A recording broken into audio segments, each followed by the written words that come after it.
এবং সকালবেলা যখন ঘুম থেকে উঠে তখনও দোয়ার মধ্যে শিখিয়ে দেওয়া আছে যে প্রশংসা ওই আল্লাহর যিনি আমাদেরকে পুনরায় জীবিত করেছে মৃত্যু দেওয়ার পর।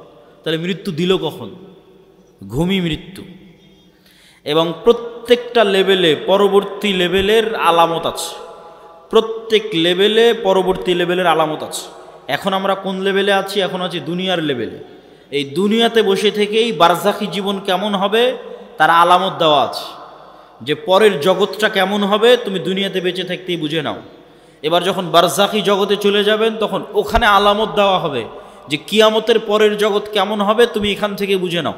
বারজাখী জগৎ থেকে হালকা হালকা বুঝতে পারবে, কেননা জান্নাতের সাথে দরজা খুলে দেওয়া হবে, কারো দরজা জাহান্নামের সাথে খুলে দেওয়া হবে, সরাসরি জান্নাতে দেওয়া হবে না, সরাসরি জাহান্নামে দেওয়া হবে না, কিন্তু ওখানে বসে থেকে বুঝতে পারবে হালকা হালকা যে জান্নাত কেমন হতে পারে, ওখান থেকে বসে থেকে বুঝতে পারবে হালকা হালকা যে জাহান্নাম কেমন হতে পারে।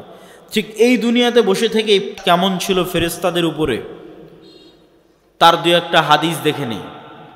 ফেরেশতাদেরকে দেখা সম্ভব, ফেরেশতাদের আওয়াজ শোনা সম্ভব, ফেরেশতাদের অস্তিত্বের অনুভূতি সম্ভব।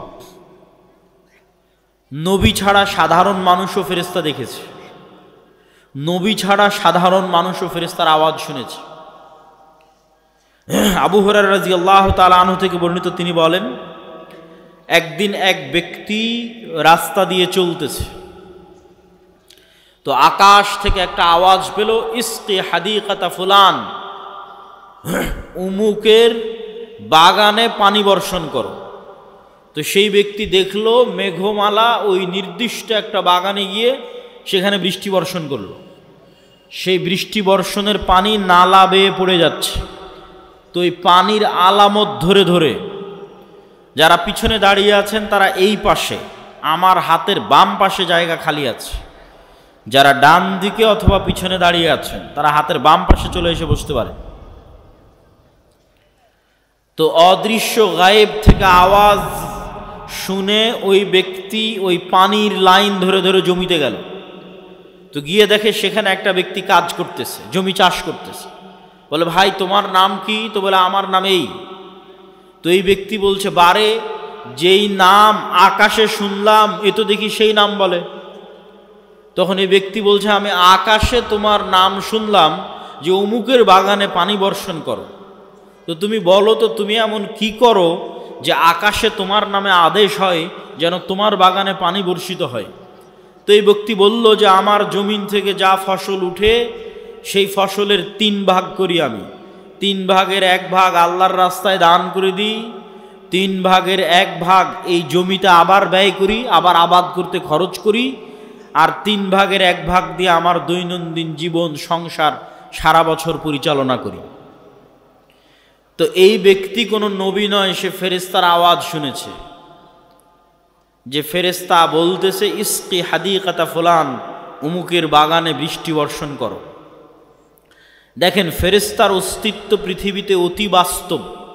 কত বাস্তব? আমার আত্মীয় স্বজন, ভাই বোন, সন্তান সন্ততির চেয়ে বেশি বাস্তব। কেন আমার আত্মীয় স্বজন, ভাই বোন, বাপ মা, সন্তান সন্ততির চেয়ে বেশি বাস্তব?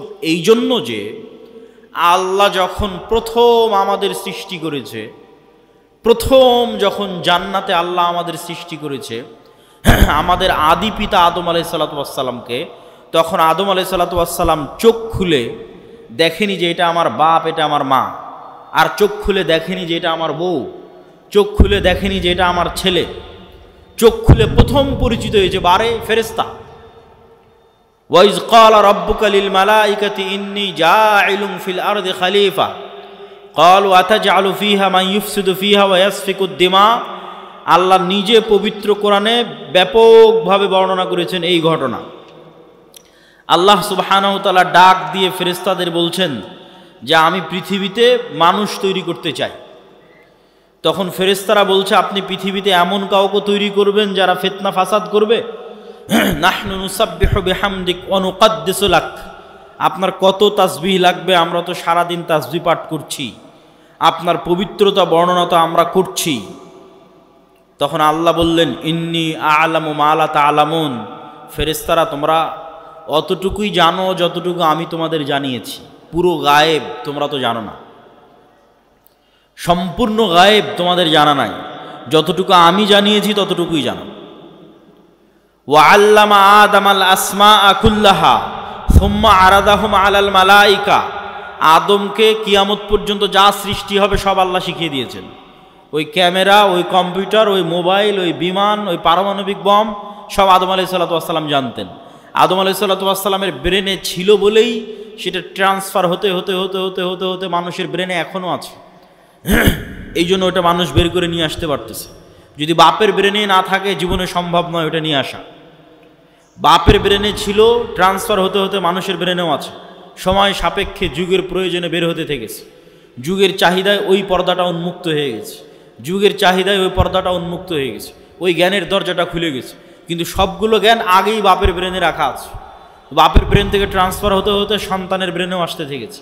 যুগের প্রয়োজনে যখন যে জ্ঞানের দরকার, যখন যে গায়েবের পর্দা উন্মোচন হওয়ার দরকার, সেটা উন্মোচন হতে থেকেছে। ওয়া আল্লামা আদামাল আসমাআ কুল্লাহা, সব শিখিয়ে দিলেন আল্লাহ আদম আলাইহিস সালামকে। তারপরে ফেরেশতাদের ডাক দিয়ে বললেন, ফেরেশতারা বলো, আম্বিউনি বিআসমাই হাউলাই, এগুলোর নাম বলো, এগুলো কি? তখন ফেরেশতারা আর বলতে পারে না। ক্বালু সুবহানাক লা ইলমা লানা ইল্লা মা আল্লামতানা, আল্লাহ আপনার পবিত্রতা, আপনি মহাপবিত্র, আমরা অতটুকুই জানি যতটুকু আপনি জানিয়েছেন, এর বাইরে আমাদের জানার কোনো ক্ষমতা নেই। ইন্নাকা আনতাল আলিমুল হাকিম, আপনি হলেন সর্বজ্ঞানী, আপনি হলেন সর্বজ্ঞানী এবং সর্বপ্রজ্ঞাময়।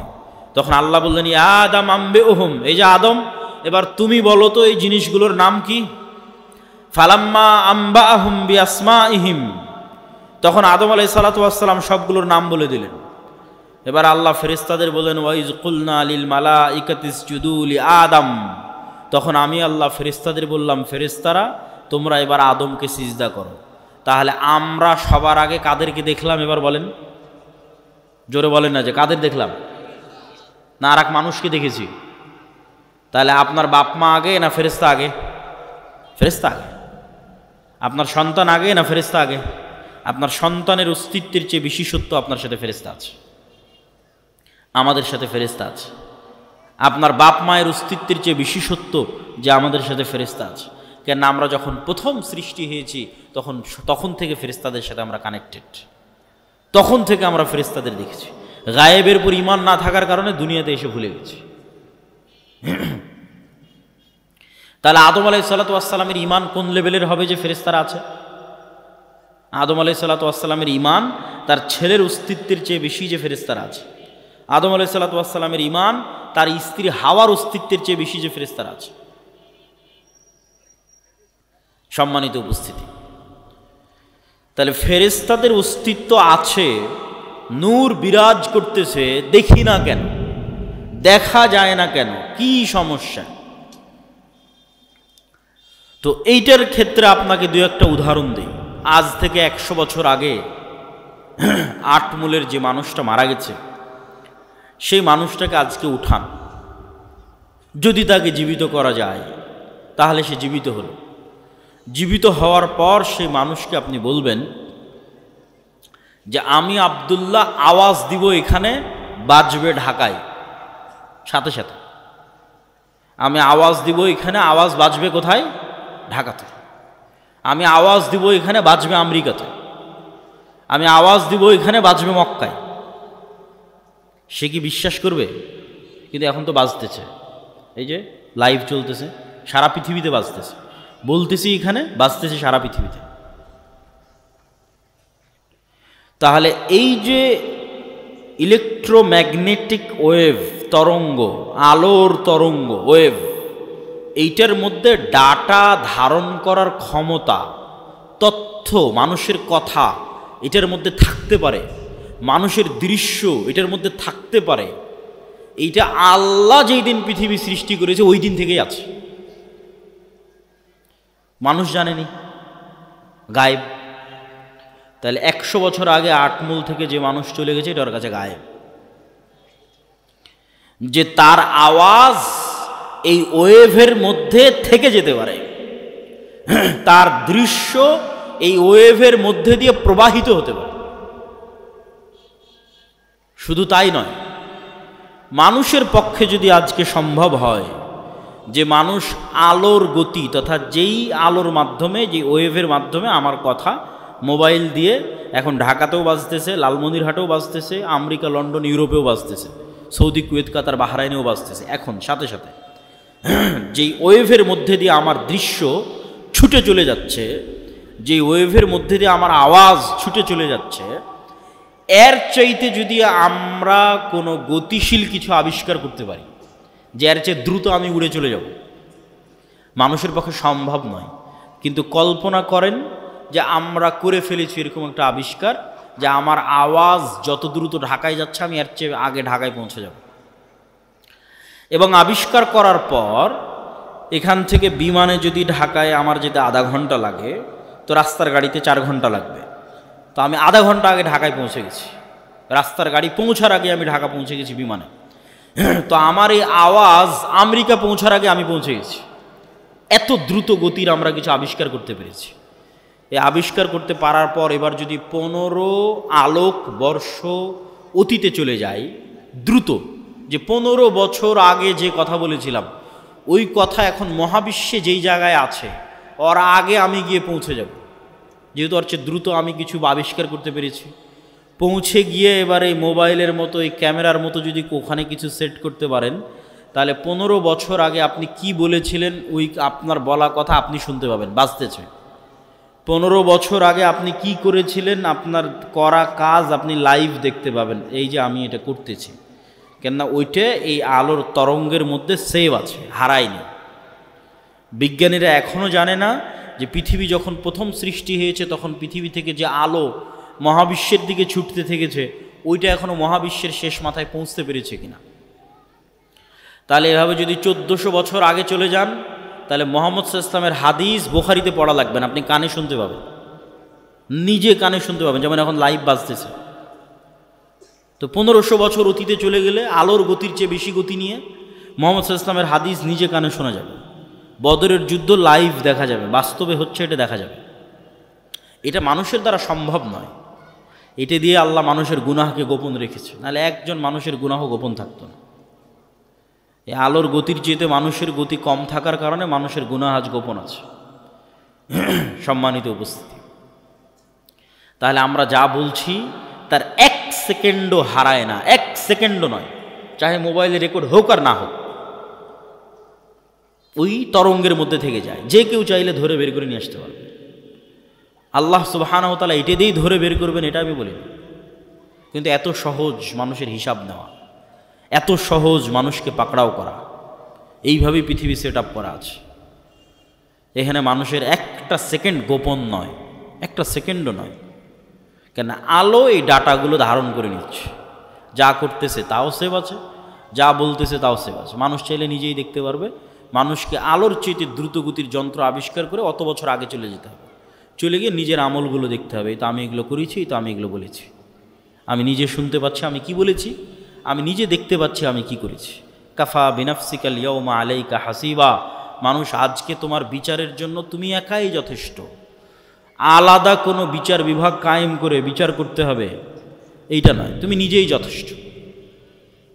সম্মানিত উপস্থিতি, তাহলে কি বলছিলাম, গায়েব, নূর। তাহলে এই আলো আমার ডাটা ধারণ করতে পারে, এটা একসময় গায়েব ছিল, চোখে দেখা যায় না, তো এখনও দেখা যায় না, এখনও দেখা যাচ্ছে না, যন্ত্র ধরতে পেরেছে কিন্তু আমরা তো দেখতে পাচ্ছি না।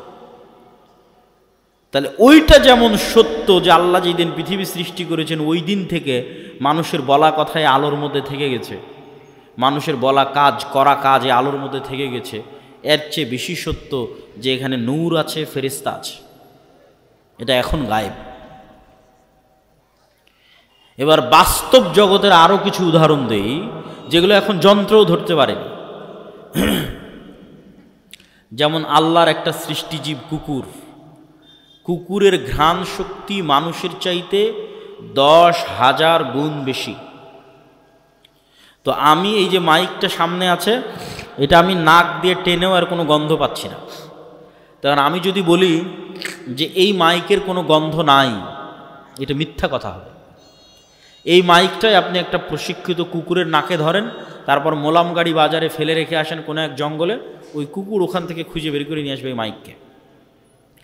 50 গুণ 100 গুণ বেশি নয়, 1000 গুণ নয়, 10,000 গুণ বেশি। মানুষের যদি কোনো শরীরে ক্যান্সার হয়, তাহলে কোন কোষটাতে ক্যান্সার হয়েছে ওই ক্যান্সারের কোষের যে গন্ধ, এইটা পর্যন্ত কুকুর ধরতে পারে। মানুষের শরীরে যদি ভাইরাস হয়, যে করোনা ভাইরাস হয়েছে, তাহলে করোনা ভাইরাসের মতো অদৃশ্য জিনিসের গন্ধ কুকুর ধরতে পারে। যে ভাইরাসকে দূরবীন দিয়ে দেখতে হয়, মাইক্রোস্কোপ লাগিয়ে দেখতে হয়, ওই ভাইরাসের গন্ধ পর্যন্ত কুকুর ধরতে পারে। আর মানুষ এখন পর্যন্ত এমন কোনো যন্ত্র আবিষ্কার করতে পারেনি যেটা কুকুরের লেভেলে ঘ্রাণ নিতে পারবে। এই জন্য মানুষ কুকুরকেই কাজে লাগায়, যে একটা যন্ত্র আমি আবিষ্কার করেছি যেটা কুকুরের মতো ঘ্রাণ নিতে পারবে, নাই, এরকম কোনো যন্ত্র আবিষ্কৃত হয়নি। তাহলে পৃথিবীতে এমনও ঘ্রাণ আছে যেই ঘ্রাণ মানুষ পায় না, যেই ঘ্রাণ মানুষের তৈরি কোনো যন্ত্রও পায় না। এখন এখানে যদি মিসকে আম্বরের মতো সুগন্ধি থাকে, ধরেন কথার কথা ফেরেশতারা এসেছে, ফেরেশতাদের গায়ে মিসকে আম্বরের মতো সুগন্ধি আছে, ওই সুগন্ধি আমি পাচ্ছি না। কথা কি আমার বুঝতে পারছেন? তো আমি যে ওই সুগন্ধি পাচ্ছি না, তার মানে সুগন্ধি নাই, এটা কি ঠিক? এটা ঠিক নয়। ঠিক তেমনি এমনও আওয়াজ আছে, কবরের আযাব কই, শুনতে তো পাই না। পাশ দিয়ে পিঁপড়া যাচ্ছে, শুনতে পান? শুনতে পাই না। এই রেকর্ডারও যদি ওই পিঁপড়ার কাছে লাগান, তবুও ধরা যাবে না পিঁপড়ার আওয়াজ। তাহলে পিঁপড়ার হাঁটার আওয়াজ হয় না? মিথ্যা কথা। সাপের যাওয়ার আওয়াজ হয় না? মিথ্যা কথা। ওইটা যেই লেভেলের সূক্ষ্ম আওয়াজ, ওইটা আবার আল্লাহর আর এক সৃষ্টিজীব ধরতে পারে। যেমন হাতির মতো অন্য আরও কিছু প্রাণী আছে, এরা আওয়াজ ধারণে খুবই সূক্ষ্ম, কয়েক লক্ষ কোটি কিলোমিটার দূরের আওয়াজ, সূক্ষ্ম থেকে সূক্ষ্ম আওয়াজ ধারণ করতে পারে। তাহলে কবরের আযাব হচ্ছে, কে শুনতে পায়? আল্লাহর সৃষ্টিজীব শুনতে পায়, মানুষ শুনতে পায় না। তাহলে এটা এখনো পৃথিবীতে এরকম অসংখ্য সৃষ্টিজীব আছে যাদের একজনের কাজ আর একজনের সাথে মিলবে না। আপনি একটা ঘরের মধ্যে একটা বাবুই পাখিকে ছেড়ে দেন, ও জানালাই খুঁজে পাবে না কোথায় জানালা, একবার দেওয়ালের সাথে বাড়ি খাবে, একবার ছাদের সাথে বাড়ি খাবে, অথচ আপনি দেখতে পাচ্ছেন এটা জানালা, ও জানালা খুঁজে পায় না। ওর দৃষ্টিশক্তি ওইভাবেই আল্লাহ সীমাবদ্ধ করে রেখেছে। তো ও যেমন জানালা খুঁজে পাচ্ছে না, ঠিক তেমন আপনি ফেরেশতা খুঁজে পাচ্ছেন না। ওই পর্যন্তই আপনার জ্ঞানের সীমা, দেখার সীমা, অনুভূতির সীমা। সাপ মানুষকে দেখতে পাই, যে আমি আব্দুল্লাহ 5 ফিট 5 ইঞ্চি, 5 ফিট 6 ইঞ্চি মোটা, এরকম দাড়ি, সাদা কালো, যেভাবে আপনি আমাকে দেখছেন এভাবে সাপ দেখে না। এভাবে দেখার ক্ষমতা আল্লাহ সাপকে দেয়নি। সাপ বুঝতে পারে তাপ, তাপ দিয়ে বুঝতে পারে যে মানুষ। কুকুরও ওইভাবে দেখতে পারে না, কুকুর মাত্র দুইটা জিনিস, দুইটা রং দেখতে পায়। তাহলে কুকুর কেমনে দেখবে যে আমি সাদা কালো, উঁচু লম্বা মোটা? দেখতে পায় না। কুকুর গন্ধ, গন্ধ দিয়ে চিনে যেটা আমার মনিব, গন্ধ দিয়ে চিনে যে মানুষ এটা গেল। তাহলে এক একজনের দৃষ্টি সীমা, চিন্তা সীমা, দেখার সীমা আল্লাহ এক একভাবে ভাগ এবং বন্টন করে রেখেছে। এক একজনকে এক এক জগতে সীমাবদ্ধ করে রেখে দিয়েছে। মাছকে পানির জগতে সীমাবদ্ধ করে রেখে দিয়েছে। ঠিক সেরকম ফেরেশতার জগৎ এই পৃথিবীতেই আছে, ফেরেশতারাই আছে পৃথিবীতে, কিন্তু আপনি দেখতে পাচ্ছেন না, কেন? আপনার ওই দেখা এবং শোনার সীমাবদ্ধতা আল্লাহ তৈরি করে রেখেছে। সম্মানিত উপস্থিতি, তাহলে পৃথিবীতে এমনও আওয়াজ আছে যা মানুষ শুনে না, মানুষের যন্ত্র শুনে না। এমনও গন্ধ আছে যা মানুষ নিতে পারে না, মানুষের যন্ত্র নিতে পারে না। ঠিক এমনও আলো আছে মানুষ দেখে না, মানুষের যন্ত্র দেখে না, আল্লাহর সৃষ্টি দেখে। রাসূলুল্লাহ সাল্লাল্লাহু আলাইহি ওয়াসাল্লাম বলেন, ইজা সামি'তুম সাইহাতাদ দিকাহ, যখন তোমরা মোরগের আওয়াজ শুনতে পাও, তখন আল্লাহর কাছে কল্যাণ কামনা করো। ফাইন্নাহা রাআতিল মালাইকা, ফেরেশতাদের যেই নূর, এই নূরের যে আলো, এই আলো মোরগ দেখতে পায়। বলেন আল্লাহু আকবার। তাহলে ফেরেশতা বিরাজমান, নূর বিরাজমান। মানুষের যন্ত্র দেখতে পায় না, মানুষ দেখতে পায় না, কিন্তু আল্লাহর এক সৃষ্টিজীব দেখতে পায়। রাসূল সাল্লাল্লাহু আলাইহি ওয়াসাল্লাম বলছেন, যখন তোমরা গাধার আওয়াজ শুনো, নুহাকাল হিমার, তখন ফাতাআউযু মিনাশ শাইতান, তখন তোমরা শয়তান থেকে পরিত্রাণ চাও। শয়তানের আলো আর এক ভিন্ন লেভেলের আলো, এটা আগুনের আলো, এটাও অদৃশ্য। মাইক্রোওয়েভ ওভেনের যে হিটিং, এইটা যেমন অদৃশ্য, ঠিক তেমন জিনের আলো, শয়তানের আলো অদৃশ্য, কিন্তু ওই আলো কুকুর দেখতে পায়, গাধা দেখতে পায়, মানুষ দেখতে পায় না। সম্মানিত উপস্থিতি, তাহলে আমি আপনি দেখতে পাই না মানে অস্তিত্ব নাই, এটা সম্পূর্ণ মিথ্যা কথা, সম্পূর্ণ ডাহা মিথ্যা কথা, যেগুলোর নিদর্শন, যেগুলোর আলামত আল্লাহ নিজে পৃথিবীতে দিয়ে রেখেছে। তাহলে আমরা কি বলছিলাম? ফেরেশতা আছে, ফেরেশতার আওয়াজ মানুষ শুনতে পারে, ফেরেশতাকে দেখতেও পারে। বনু ইসরাইলের 3 জন ব্যক্তি অন্ধ, কুষ্ঠ, টাক, আল্লাহ ফেরেশতা পাঠিয়েছে তাদের কাছে মানুষ হিসেবে পরীক্ষা নেওয়ার জন্য। রাসূল সাল্লাল্লাহু আলাইহি ওয়াসাল্লাম একদিন মসজিদে নববীতে বসে আছে, একজন অপরিচিত মানুষ আসলো, যে অপরিচিত মানুষের পোশাকে সফরের আলামত নাই, লা ইউরা আসারুস সাফার, সফরের কোনো আলামত নাই, আর তাকে মদিনার কেউ চিনেও না। তো জিজ্ঞেস করছে, মাল ইসলাম, মাল ইমান, মাল ইহসান, মাতাসাআহ, ইমান কি, ইসলাম কি, কিয়ামত কখন হবে? জিজ্ঞেস করে উত্তর নিয়ে বিদায় নিয়ে চলে যাচ্ছে। রাসূল সাল্লাল্লাহু আলাইহি ওয়াসাল্লাম বললেন, জানো কে এসেছিল? জিবরাইল এসেছিল দিন শিখানোর জন্য। তাহলে সাহাবীদের ফেরেশতাদের উপর ঈমান কোথায়? সাহাবীদের ঈমান ফেরেশতাদের উপর কোথায়? এই মর্মে এবার আরো কয়েকটা হাদিস আপনাদের সামনে তুলে ধরব। জাবের রাদিয়াল্লাহু তাআলা আনহু বলছেন, সাদ বিন মুআজ আনসারী সাহাবী, আউস খাজরাজ গোত্রের প্রধান, খন্দকের যুদ্ধে আহত অবস্থায় শহীদ হয়েছে, ইয়াং বয়সে, 35, 38, 40 বছর বয়সে। রাসূল সাল্লাল্লাহু আলাইহি ওয়াসাল্লামের আশেপাশে যেগুলো ছিল সব ইয়াং। রাসূলুল্লাহ সাল্লাল্লাহু আলাইহি ওয়াসাল্লাম বললেন, ইহতাজ্জালাহু আরশুর রহমান, আল্লাহর আরশ কেঁপে উঠেছে সাদ বিন মুআজের মৃত্যুতে। ওয়া ফুতিহাত লাহু আবওয়াবুস সামা, আসমানের সব দরজা আজকে সাদ বিন মুআজের মৃত্যুতে খুলে দেওয়া হয়েছে। ওয়া শাহিদাহু ৭০ আলফা মিনাল মালাইকা, ৭০,০০০ ফেরেশতা আমাদের সাথে আজকের জানাজায় অংশগ্রহণ করেছে সাদ বিন মুআজের জানাজায়। বলেন আল্লাহু আকবার। তো আসমানের দরজা থাকতে পারে, এটা কঠিন তো কিছু নয়। আমরা তো আসমান থেকেই পৃথিবীতে এসেছি, জান্নাত থেকেই পৃথিবীতে এসেছি। আদি পিতা আদম আলাইহিস সালাতু ওয়াস সালাম তো আসমানেই ছিলেন, জান্নাতেই ছিলেন, এটা অস্বাভাবিক কিছু না। তো জান্নাত থেকে নামতে হলে তো কোনো না কোনো দরজা দিয়েই নেমেছে, সেই দরজা দিয়ে ঈসা আলাইহিস সালাতু ওয়াস সালাম উপরে উঠে গেছে, সেই দরজা দিয়ে মুহাম্মদ সাল্লাল্লাহু আলাইহি ওয়াসাল্লাম উপরে উঠে গেছে। ছিলামই তো আমরা জান্নাতে, আসমানে। সুতরাং এই যোগাযোগ কঠিন, অস্বাভাবিক কিছু নয়। আর ফেরেশতা নেমে ৭০,০০০ ফেরেশতা নেমে অংশগ্রহণ করলে ওটা অস্বাভাবিক। আল্লাহ কোরআনে আয়াতই শুরু করেছে সূরা বাকারাতে যে মানুষ সৃষ্টি শুরুই হচ্ছে ফেরেশতাদের সাথে কথোপকথন দিয়ে। আদম আলাইহিস সালাতু ওয়াস সালাম চোখ খুলেই দেখতেছে ফেরেশতাদের, তাহলে এটা অস্বাভাবিক নয়। ঈমান বিল গায়ব না থাকার কারণে মনে হচ্ছে অস্বাভাবিক, ঈমান বিল গায়বে ইয়াকিন না থাকার কারণে মনে হচ্ছে অস্বাভাবিক। জাবের রাদিয়াল্লাহু তাআলা আনহু বলছেন, লাম্মা কুতিলা আবি, আমার পিতা যখন মারা গেল, অনেক মেয়ে রেখে, ঋণ রেখে,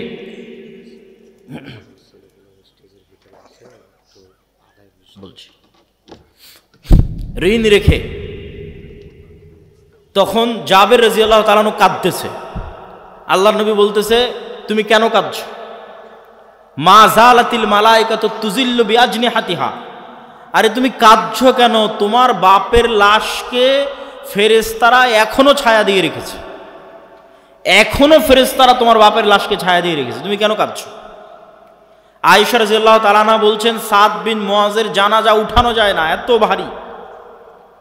যুবক মানুষ, ওই যুগে তার এত বিরিয়ানি, এত পোলাও, এত বার্গার, পিৎজা ছিল না যে খেয়ে মোটা হয়ে যাবে, ওজন ভারী হবে, হালকা পাতলা। মুজাহিদ মানেই হালকা পাতলা, অথচ লাশ উঠানো যায় না, এত ভারী। তো মানুষজন কথোপকথন শুরু করলো, কেন উঠানো যায় না? আল্লাহর নবী বললেন, সাদ বিন মুআজের জানাজার সাথে, সাদ বিন মুআজের এই লাশের সাথে এত বেশি পরিমাণে ফেরেশতা লেগে আছে যে এই লাশ ভারী হয়ে গেছে, উঠানো যাচ্ছে না, এত বেশি পরিমাণে ফেরেশতা লেগে আছে। খন্দকের যুদ্ধের ঘটনা, রাসূল সাল্লাল্লাহু আলাইহি ওয়াসাল্লাম খন্দকের যুদ্ধ থেকে ফিরে অস্ত্র রেখে দিয়েছেন, গোসল করতে চলে গেছেন। জিবরাইল উপস্থিত হয়ে রাসূল সাল্লাল্লাহু আলাইহি ওয়াসাল্লামকে বলতেছে, আপনি অস্ত্র রেখেছেন? মা ওয়াজাআনা সিলাহ, ফেরেশতারা এখনো অস্ত্র রাখেনি। ফেরেশতারা কেন অস্ত্র রাখেনি? বানু কোরাইজা, বানু কায়নুকা, বানু নজির, তিনটে ইহুদি গোত্র গাদ্দারি করেছে, এদের শাস্তি দিতে হবে। আল্লাহর নবী সাহাবীদের বললেন, ফেরেশতারা অস্ত্র রাখেনি, জিবরাইল এসে বলতেছে চলো যুদ্ধ এখনো শেষ হয়নি, যুদ্ধ করতে হবে। সব সাহাবী মিলে অস্ত্র উঠিয়ে আবার যুদ্ধের জন্য এগিয়ে গেলেন।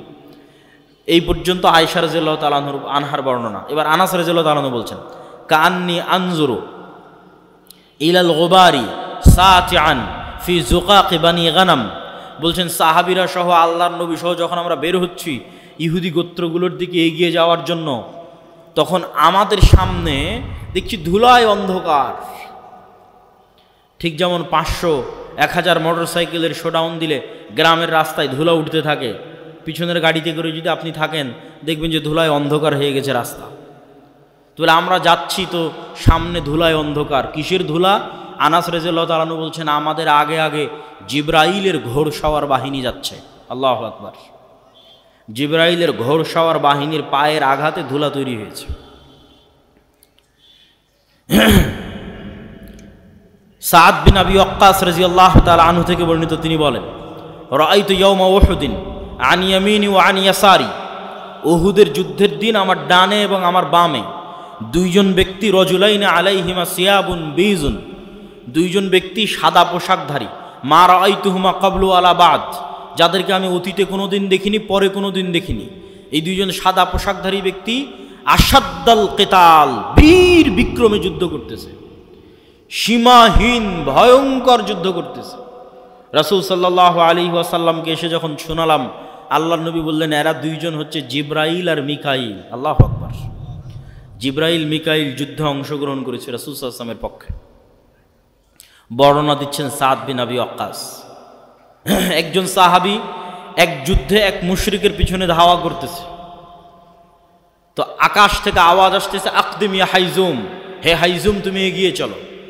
আওয়াজ আসা মাত্রই এই সাহাবী ওই মুশরিকের উপর আক্রমণ করার আগেই মুশরিক উল্টে পড়ে আছে এবং ক্ষত স্থান থেকে রক্ত বের হচ্ছে, আহত স্থান থেকে রক্ত বের হচ্ছে। সাহাবী রাসূল সাল্লাল্লাহু আলাইহি ওয়াসাল্লামকে এসে ঘটনা শোনালে আল্লাহর নবী বললেন, জালিকা মিন মাদাদিস সামাইস সালিসা, এটা ছিল তৃতীয় আসমান থেকে আসা ফেরেশতার আক্রমণ। উহুদের যুদ্ধের দিন হানজালা রাদিয়াল্লাহু তাআলা আনহু শহীদ হয়েছে। তার স্ত্রীর মারফতে জানা যাচ্ছে যে তিনি ফরজ গোসল অবস্থায় বাসর ঘর থেকে বের হয়ে গেছেন জিহাদের ডাক শুনে। সাহাবীরা আল্লাহর নবীকে বললেন হানজালাকে গোসল দিতে হবে। রাসূল সাল্লাল্লাহু আলাইহি ওয়াসাল্লাম বলেন, ইন্না সাহিবাকুম তুগাসসিলুহুল মালায়েকা, তোমরা আর হানজালাকে কি গোসল দিবা? ফেরেশতারা ইতিমধ্যে গোসল দিয়ে ফেলেছে।